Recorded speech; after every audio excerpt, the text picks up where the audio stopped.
Today's video has been sponsored by Ragnarok Origin.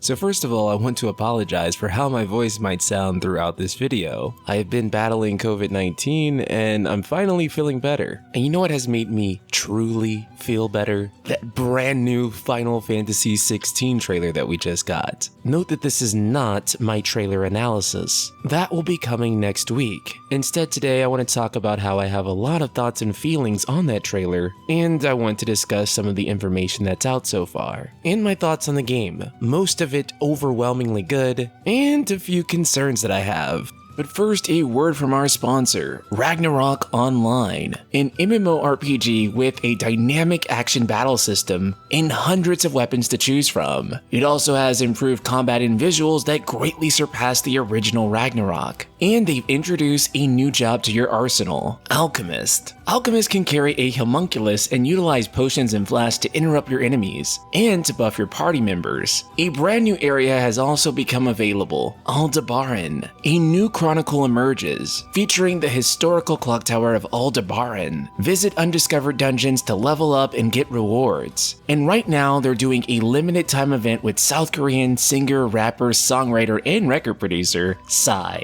This event ends on June 12th, so you don't want to miss it. So be sure to check out Ragnarok Online. Link in the description below. Yeah, you could tell I recorded that before I lost my voice. First, let's start with the facts. The game is playable from start to finish according to the game's director Hiroshi Takai. Both him and Yoshi P have released statements on the game, with Yoshi P's statement saying, quote, "Hello everyone, I know how long you have been waiting for this, so it gives me great pleasure to announce the release of our latest trailer, Dominance. In previous interviews and updates, we didn't delve too deep into details about the game system, but hopefully with this preview, you'll be able to get a better picture of what actual gameplay will entail, namely high-octane battles featuring our protagonist Clive Rossfield, wielding a full arsenal of attacks unique to the game's many icons, summons, not to mention epic clashes between icons themselves that put you right into the action. The team under the direction of Hiroshi Takai has entered the final leg of development and is focusing on polishing as they continue their march toward master up and launch. I, for one, would like to personally thank them for all the hard work they put into the project. With the power of the PlayStation 5 behind us, we're looking to take you on a seamless, story-driven, white-knuckle ride that will rival even the most thrilling roller coaster. So buckle up, the wait is almost over. And the game's director, Hiroshi Takai, also had his own message for the fans, with Takai saying, quote, "Greetings. First, allow me to apologize for making everyone wait so long for new information on Final Fantasy 16. But the good news is, it's finally here. In our latest trailer, we've introduced several new icons, as well as provided a more detailed peek at our action-packed battle system, and the freedom it gives players. As for development progress, I'm happy to announce that the game is fully playable from start to finish. Though from optimization to brush up, there is still a mountain of challenges to tackle as we head into our final push. Until then, please stay tuned. We'll do our best not to keep you waiting too long before our next update." Great words of communication from these gentlemen, and hopefully we'll be getting more interviews from them soon that will clarify stuff from the trailer and give us even more things to look forward to. For example, I sure look forward to when you hit that subscribe button for all the latest Final Fantasy 16 news. Now, let's talk about said trailer because I have a lot of things that I want to discuss about it. The first thing I want to mention is just how much the visuals have improved in this game. It was a big point of criticism when the game was first shown off that many people felt like the game looked like a PS4 title and didn't look next-gen enough yet. Naoki Yoshida then commented that the graphics had a long way to go and they would be polishing them up as time went along, and this they definitely have been doing, as this looks like a truly next-generation title now. Now that being said, I did kind of prefer the coloring of the original trailer, as I think the fantasy elements were a lot stronger in it. However, what I prefer about this new trailer is just how much more atmospheric everything looks. There is a clearly depicted mood here, and it's not a happy one. Then there's the combat in this game, and this trailer doesn't show nearly as much as I would have hoped it would. Combat is supposed to be a massive selling point point for this game, and given the game's focus on one character, I feel like it's something that they have to get right. When it comes to the battle UI, I initially thought it was completely terrible, and honestly, it does still need a lot of work. But, and I hate to say it, parts of it are kind of growing on me. Don't get me wrong, I still think this part of the game needs a lot more attention. That being said, with battles overall, it's still really hard to tell intuitively everything that's going on. There's a lot of things that look like they're supposed to be battles, but are clearly cutscenes. It's possible that what's being shown off here is a mid-fight cutscene, similar to the ones that would happen in Final Fantasy VII Remake. There is, of course, one of the biggest controversies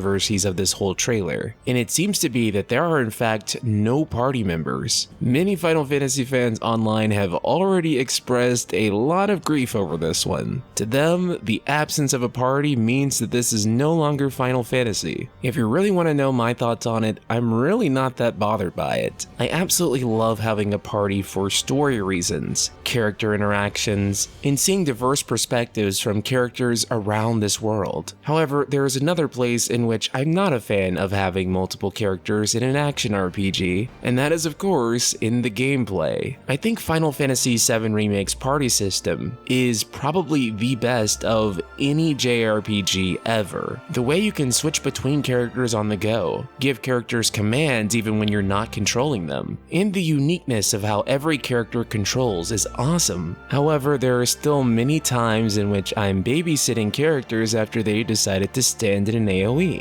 The problem with party members is that you either make them too intelligent so that they do everything in combat, ultimately nerfing the game, or you can just make them kind of dumb and you don't have to worry about balancing issues as much. And for most developers, the easier thing to do is the latter, while trying to at least give the illusion of the former, and results have ultimately varied. But when it comes to action games, I just prefer having a single character in combat. And then there's the elephant in the room, so to speak, and that is that the icon fights that we saw in the previous trailer weren't just cinematics. Those are actual gameplay. You are going to control these massive icons and do battle with them. Essentially, these are kaiju fights. Now, this sounds pretty awesome, but when it comes to making this practical, you gotta wonder, how is this gonna work? If these are just scripted set pieces like the Leviathan fight in Final Fantasy XV, then I will find it pretty disappointing. But it's also hard for me to imagine them as real-time action fights with any degree of real challenge to them, though I look forward to being proven wrong on this and having these epic boss fights feel as epic as they look. But until then, look forward to my trailer analysis coming soon. And be sure to check out Ragnarok Origin with the link in the description below.